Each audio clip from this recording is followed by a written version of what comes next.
கருத்து சொல்ல முடியாதவர்கள் இந்த நரி பார்த்தீங்கன்னாங்கன்னா ஒரு மேலே ஒரு கிரேப்ஸ் பழம் இருக்குமா, அதை தாண்டி தாண்டி அந்த பழத்தை எடுக்க ட்ரை பண்ணுமா, அந்த பழம் கிடைக்காத பிறகு நரி சொல்லுமா இந்த பழம் புளிக்கிறதுன்னு.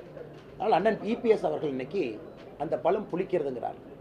இதுவரைக்கும் இந்த 3 ஆண்டுகளில் எங்கள் பத்திரிகை நண்பர்களை வச்சுக்கிட்டே நான் சொல்கிறேன், யாருக்கும் ஒரு தொலைபேசி மூலமாக அழைத்து ஒரு பத்திரிகையாளர் சந்திப்பு நடத்துகிற வாங்க நான் கூப்பிட்டது கிடையாது. தனிப்பட்ட முறையில் நீங்கள் இன்டர்வியூ கேட்டால் முடிஞ்ச வரைக்கும் டிலே பண்ணுறாள் நான் தான். ஆனால் இன்றைக்கி வேண்டானே, ஒரு வாரம் கழிச்சு வாங்க, நேரம் இல்லைன்னு சொல்கிற ஆள் நான்.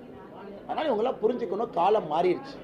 அப்படியே அந்த பழைய பஞ்சாங்கத்தையே வந்து அழைச்சி இவருக்கு அவங்க வாழ்க்கைன்னு சொன்னால் ப்ரெஸ் மீட்டில் யாருன்னு கேட்பாங்க. இன்றைக்கி அவ்வளோ பிரச்சனைகள் இருக்குது, மக்கள் கருத்துக்களை கேட்குறாங்க, பிரச்சனைகளுக்கான தீர்வை கேட்குறாங்க.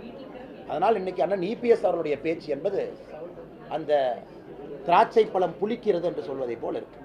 இதே ரோட் ஷோ உங்கள் பண்ண வேண்டியதானே, பண்ண மக்கள் வரமாட்டாங்கன்னு உங்களுக்கு தெரியும். அதனால் ஒரே இடத்துல ஆளுகள் அசம்பிள் பண்ணி அப்படியே பட்டி மாதிரி அடைச்சி வச்சு அவங்க பேசுகிற அதே அரைச்சமாவை காலையிலேருந்து நைட்டு வரைக்கும் எழுத்து மாறாமல் அந்த பேப்பரை பார்த்து படிப்பாங்க.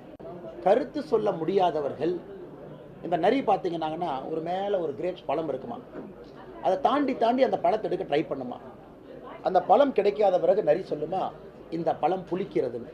அதனால் அண்ணன் இபிஎஸ் அவர்கள் இன்னைக்கு அந்த பழம் புளிக்கிறதுங்கிறார். இதுவரைக்கும் இந்த 3 ஆண்டுகளில் எங்கள் பத்திரிகை நண்பர்களை வச்சுக்கிட்டே நான் சொல்கிறேன், யாருக்கும் ஒரு தொலைபேசி மூலமாக அழைத்து ஒரு பத்திரிகையாளர் சந்திப்பு நடத்துகிற வாங்க நான் கூப்பிட்டது கிடையாது. தனிப்பட்ட முறையில் நீங்கள் இன்டர்வியூ கேட்டால் முடிஞ்ச வரைக்கும் டிலே பண்ணுறாள் நான் தான். ஆனால் இன்றைக்கி வேண்டானே, ஒரு வாரம் கழிச்சு வாங்க, நேரம் இல்லைன்னு சொல்கிற ஆள் நான். அதனால் இவங்களாம் புரிஞ்சுக்கணும், காலம் மாறிடுச்சு. அப்படியே அந்த பழைய பஞ்சாங்கத்தையே வந்து அழைச்சி இவருக்கு அவங்க வாழ்க்கைன்னு சொன்னால் ப்ரெஸ் மீட்டில் யாருன்னு கேட்பாங்க. இன்றைக்கி அவ்வளோ பிரச்சனைகள் இருக்குது, மக்கள் கருத்துக்களை கேட்குறாங்க, பிரச்சனைகளுக்கான தீர்வை கேட்குறாங்க. அதனால் இன்றைக்கி அண்ணன் இபிஎஸ் அவருடைய பேச்சு என்பது அந்த திராட்சை பழம் புளிக்கிறது என்று சொல்வதை போல் இருக்குது.